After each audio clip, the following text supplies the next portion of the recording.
The fork paused mid-air. Laughter still rang in the air when I said it.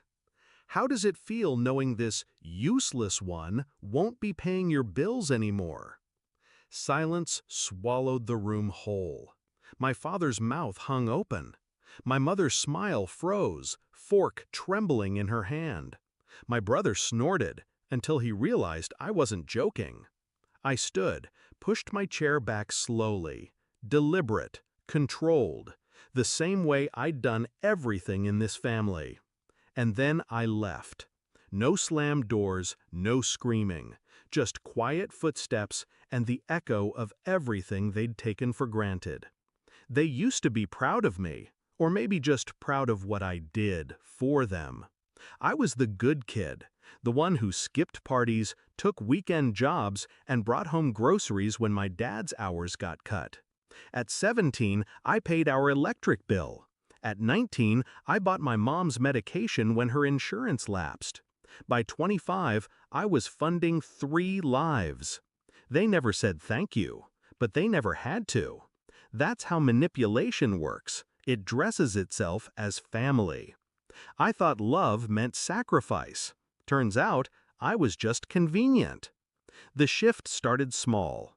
Dad made jokes about me still being single. Mom rolled her eyes every time I brought up work. My brother called me a workhorse, like that was somehow pathetic. I laughed it off, until I realized I was the only one not laughing. The dinner table became a war zone masked in cutlery. Every bite came with a jab. You know your brother's wife is pregnant again. That's real purpose. You still living in that apartment alone? So sad. When are you going to do something meaningful? I'd nod, sip water, smile tight. They didn't know I was watching, tracking every auto payment, every passive-aggressive jab, every time they forgot to reimburse me. I kept notes, quiet, precise, because revenge isn't rage, it's patience with perfect timing. 6 weeks before that dinner, I made my move. I opened a new bank account, transferred all auto pays, canceled joint authorizations, updated my billing addresses, quietly removed my name from the house deed. I was never the owner anyway. Then I met with a lawyer. The mortgage was in default, something they hid from me, but couldn't hide from the mailman. I let it sit. Not my house, not my problem. I paid the final utility bill, closed the accounts, scheduled everything to end 2 days after that dinner. And then I waited. They pushed me too far that night. The joke wasn't new, my dad calling me useless, but something about the way he said it, the way they all laughed like I wasn't even human, that's when I let the word slip. How does it feel knowing this useless one won't be paying your bills anymore? You could hear the radiator humming. And the moment I stepped outside, I didn't feel guilt.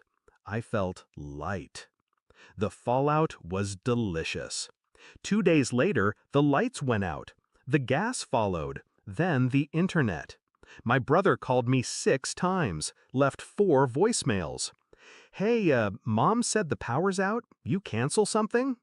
Bills are stacking up. Just help out till we get it sorted, yeah? I didn't answer.